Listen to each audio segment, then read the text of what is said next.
Hi guys, last week I did my first video on Wednesday Wisdom with Parul where I had a heartfelt conversation with you guys about how YouTube is changing my life for good. In today's Wednesday Wisdom video, we will be talking about parent-teen relationship. I think this video will help parents who have teenagers, and if your child isn't a teen yet, or if you're not a parent but will become at one point, this video will still be helpful for you. So please keep watching. If this is your first time watching me, hi, my name is Parul and I am an economist by profession. I live in Los Angeles with my husband and two beautiful kids, 10 and 14 years old, and I have two YouTube channels. And I make videos on homemaking and healthy mindset. Sometimes I also upload a few vlogs if I have time. I enjoy sharing my life experiences and my journey of learning and growing, and making videos is very therapeutic for me. When things are good, when we are happy at home or at work, we feel like we're growing and expanding. But the truth is, we're always growing even when things are tough. In fact, in difficult times, we have the best chances to grow, discover ourselves, and face our challenges. We always have the choice: do we stick to our old habits or confront the discomfort and try something new? So, for today's video, I'm going to talk about how I dealt with the struggles and challenges of parenting my teenage daughter and what measures I'm taking to make her teen years go smoothly for both of us. Sometimes we, as parents, knowingly or unknowingly, have a parenting style that is not right in the current day and age. The main problem happens when we fail to give autonomy to our teens and don't trust them with small things. Very recently, I had this moment of self discovery and found that there were some things I was doing incorrectly, which was making the relationship between me and my daughter kind of strained. So, even though in my mind I was doing everything right, I had stopped yelling at her long ago, but still it wasn't enough. So, to be very specific, I will tell you the issues I was dealing with. I assumed my daughter, who is academically a very bright child and received several awards in her elementary school years, I felt that she started having some difficulties in finishing her homework lately because of lack of focus. She was trying to stay late because of her schoolwork, and I felt that she was very distracted with a lot of things in her mind. So I thought of taking the distractions away by putting restrictions on her devices, by blocking her from all type of social media. So my intentions were not bad, but the wrong thing here was that I took the control without having the conversation with her, without understanding what was going in her mind. And she felt her parents were not understanding enough because it was normal in their school. Everybody was staying late to study. She resisted this rule, but both me and my husband's ego was so high, and we couldn't let our teen decide what is good for her. The tension was growing day by day, and then there was a point when she would just shut her door and not talk to us. So recently, I started doing some research on how the parenting approach needs to evolve when your kids hit those teen years or maybe the pre-teen years. There was another problem that my daughter always complained to me for favoring my younger son more because he would listen to me more than her, and she felt that we were nicer to him. I never agreed to her, and I would tell her that that's not the case. Because in my heart, I wasn't doing anything intentionally to treat them differently, but she was feeling it. So, what was wrong here was that I was not accepting her allegations and just ignoring her feelings. So, when we let go of the warning signs and ignore the feelings of our children because we think we are in control and we want them to see who's the boss here, this can have a very negative effect on their developing brain. especially when your child is in those early teen phase. When they move from elementary school to middle school and then to high school, they see a different side of the world. They start forming their identity and who they are. And a part of it is through their school environment. Their external environment is giving them the training to become adults, but a lot of us parents treat them as children and want to make the decisions for them because we are adults, so we know better, right? Wrong.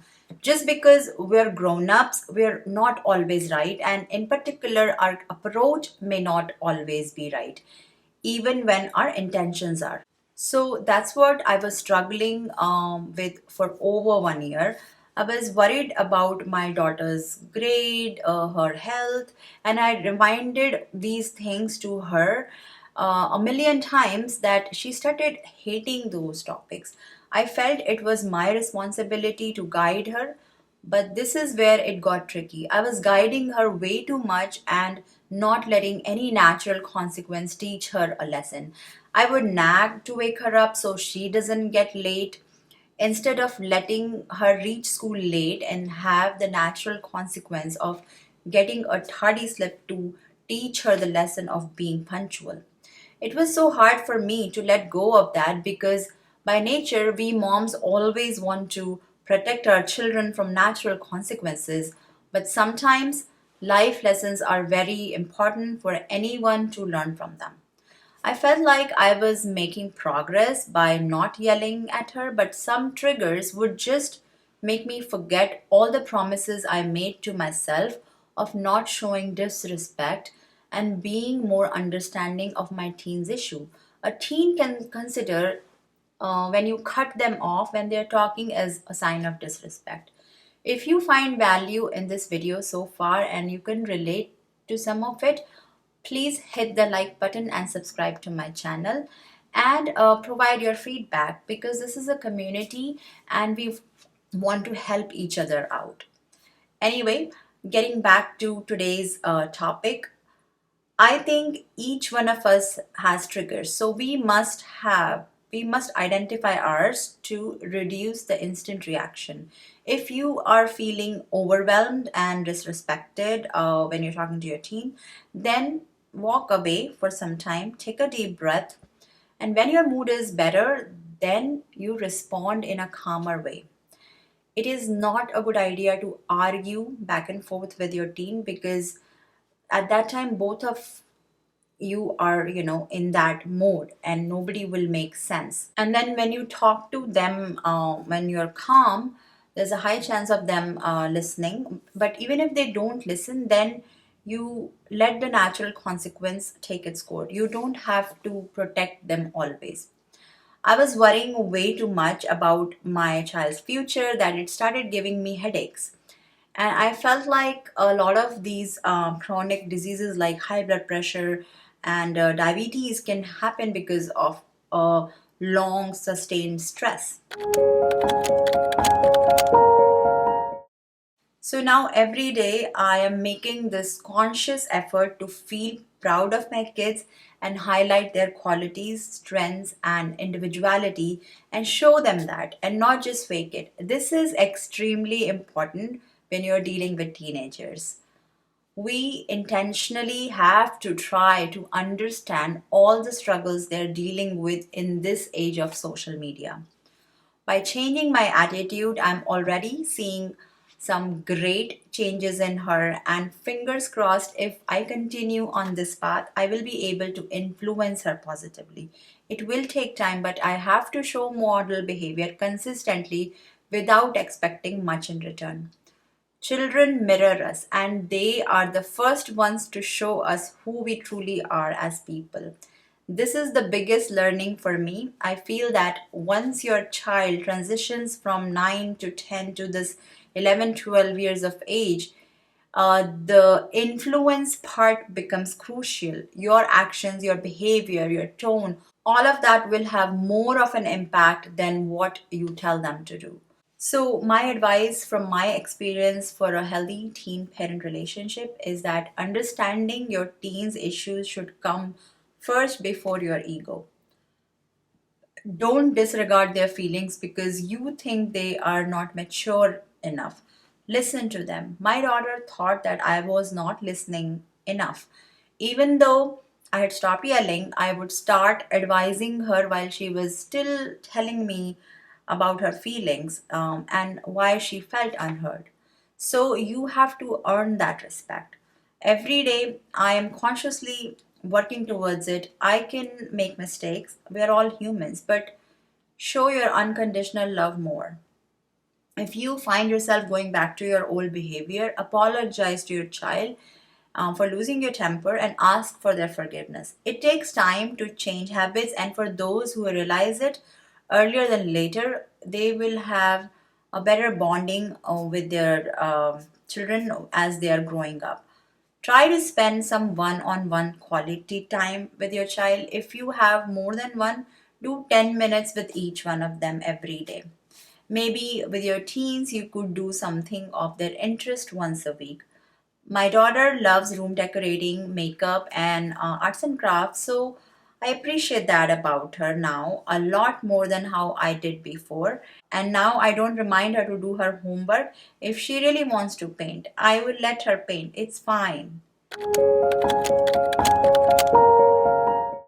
Honestly, we don't need to remind our teens more than once, especially if they are in that turbulent 13 to 16 years of age group. Let them develop that intrinsic motivation to study. Involve them in decision making when it comes to issues directly related to them. Talk together, but don't undermine their feelings. Right now they're going through these hormonal changes and there's a lot of peer pressure. There's all sort of social media influence. Their rational logical part of the brain, the prefrontal cortex, isn't completely developed. It continues to develop until they reach about 25 years of age. So they can't be fully rational and logical. So you have to have the patience. But that doesn't mean that you just cut them off and disregard their feelings because they are feeling a certain way based on so many factors. Life is very different for teens right now compared to when we were growing up. There's so much influence of social media in their lives. When we were teens, we would only compare ourselves to people we saw or met, but now there's this whole new world of people on TikTok, Insta, YouTube, influencing every part of your child's in addition to their friends. And if your kid is born in another country where you were not born or raised, it is even more challenging for you as well as for them because of cultural differences. It is not the same thing that we experienced when we were growing up. There are challenges for each generation, but right now the teens face different sets of problems which only they can understand and we cannot. In fact, one of the problems many teens face these days is how their parents are communicating with them. So you guide them and you can influence them, but you cannot dictate or command anymore. Rather than always correcting them, appreciate them regularly. Do it consciously. Set reminders on your phone for that. This will have better results for your relationship with them. This should work for any relationship, in fact. There is a saying in India that once your child reaches your height, then you become their friends more than their parents. Of course, when it comes to their health and safety, substance abuse, and having unsafe sex, etc., you have to have clear boundaries, and they need to know that what is acceptable and what is not, especially when it comes to your family values. But let them decide on small things. For example, the type of room decor they want, the type of stationery they want, the type of hair color they want. For some girls, the skincare and the makeup become very important at this age. So don't try to correct every aspect of their life and give them freedom on a lot of other matters that don't have, long-term bad effects. Sometimes they would fail, and then the important part is that they will learn and they will learn how to protect themselves. You don't always have to be their savior. Similarly, if you find that your child is not doing their chores or are turning in their homework on time, you can gently and politely remind them once a day, but don't nag. Don't make it as their identity that they are the messy people, they are the procrastinator. It's very bad for your child's confidence. That control and the worry that we have for our children has to slowly fade away as they are in these delicate teen years, because now they are trying to become adults. A lot of rules that applied to when they were young do not apply after they reach the preteen to teen years, and you need to be okay with it. Don't predict their future on this notion that they won't be able to do anything in their lives because they're not doing this chore right now.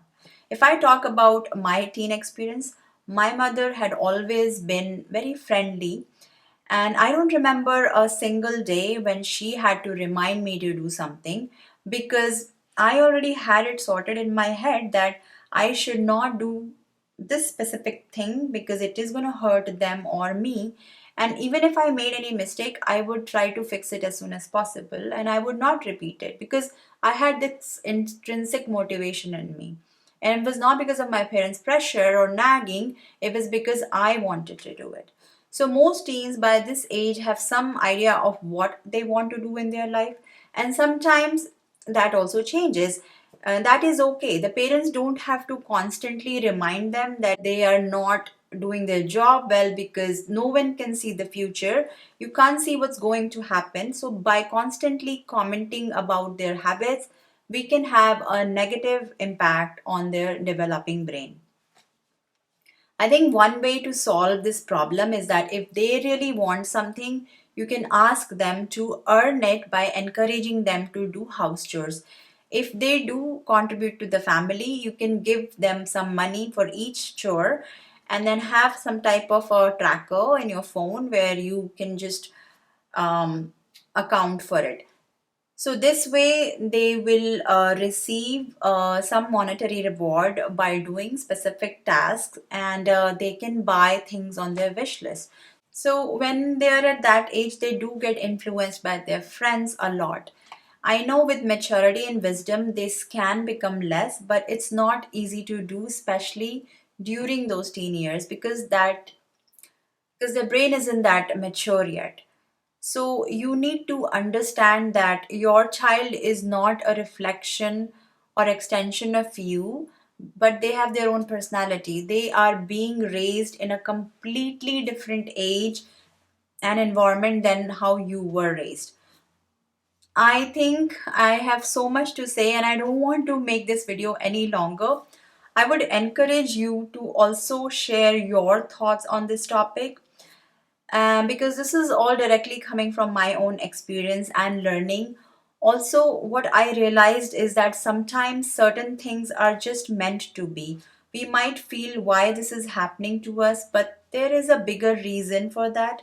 The higher power is doing this to us so that we can learn a lesson. And the important part is realization. Once we realize that we are responsible for a lot of the outcomes, we can do our part to fix it.